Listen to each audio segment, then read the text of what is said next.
شروع اللہ کے نام سے جو بڑا مہربان اور نہایت رحم والا ہے۔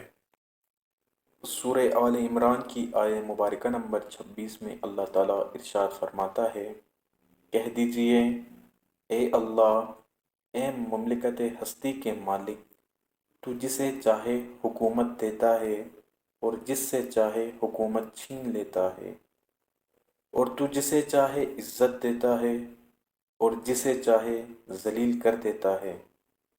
بھلائی تیرے ہی ہاتھ میں ہے، بے شک تو ہر چیز پر قادر ہے۔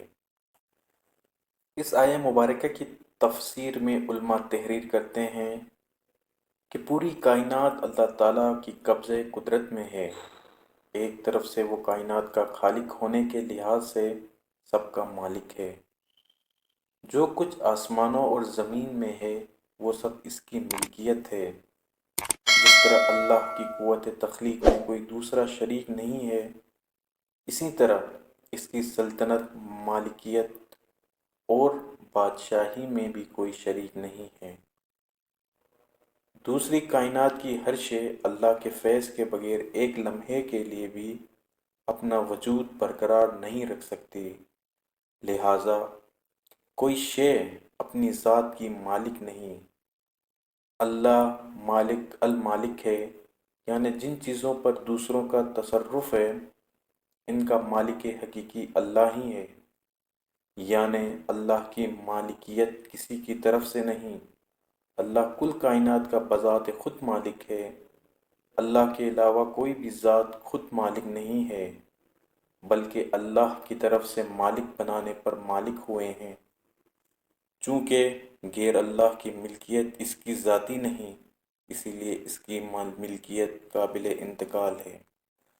اللہ اپنے برگزیدہ بندوں کو استحقاق و انتخاب کے لحاظ سے نعمت و حکومت سے نوازتا ہے، جیسا کہ آل ابراہیم کو ملک عظیم عنایت فرمایا اور ان کو عظیم سلطنت عنایت کی۔ کبھی اللہ کے بندے علل و اسباب اور اللہ کے عطا کردہ وسائل سے فائدہ اٹھاتے ہوئے حکومت، بادشاہت اور مال و دولت حاصل کرتے ہیں۔ یہ عمل بھی اس لحاظ سے اللہ کی طرف منسوب ہے کہ اس کے عطا کردہ وسائل سے یہ مال و دولت یا حکومت و سلطنت عطا ہوئی۔ اگر ان نعمتوں کو جائز مقام دیا جائے، حکومت سے عدل و انصاف اور مال و دولت سے احسان اور خدمت خلق کا کام لیا جائے تو ایسی دولت اور حکومت نعمت اور سعادت کا موجب بنتی ہے، اور اگر ان نعمتوں کا غلط استعمال کیا جائے تو اس صورت میں مال و دولت اور حکومت انسان کے لیے نعمت و سعادت بننے کی بجائے عذاب بن جائے گی۔ ظالم حکمرانوں کو مہلت اس لیے دی جاتی ہے کہ وہ عذاب الہی کا زیادہ سے زیادہ سزاوار ٹھہریں۔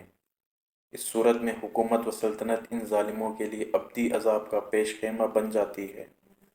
واقعہ اور ایک عظیم درس، یزید ملعون نے اپنے دربار میں اسیران اہل بیت علیہم السلام کے سامنے بطور طنز اس آیت کو پڑھا۔ ترجمہ: تو جسے چاہے حکومت دیتا ہے اور جس سے چاہے حکومت چھین لیتا ہے۔ اس کے جواب میں سیدہ زینب سلام اللہ علیہا نے سورہ آل عمران کی آیہ مبارکہ نمبر 178 کی تلاوت فرمائی۔ ترجمہ: کافر لوگ یہ گمان نہ کریں کہ ہم انہیں جو ڈیل دے رہے ہیں وہ ان کے لیے بہتر ہے۔ ہم تو انہیں صرف اس لیے ڈیل دے رہے ہیں تاکہ یہ لوگ اپنے گناہوں میں اور اضافہ کر لیں، آخرکار ان کے لیے ذلیل کرنے والا عذاب ہوگا۔ دوستوں، اللہ ہر شے کا حقیقی مالک ہے اور اس کے فیض کے بغیر مزید اس طرح کے انفارمیٹو ویڈیوز دیکھنے کے لیے ہمارے چینل کو سبسکرائب کریں اور بیل آئیکن کو پریس کریں۔ Thank you.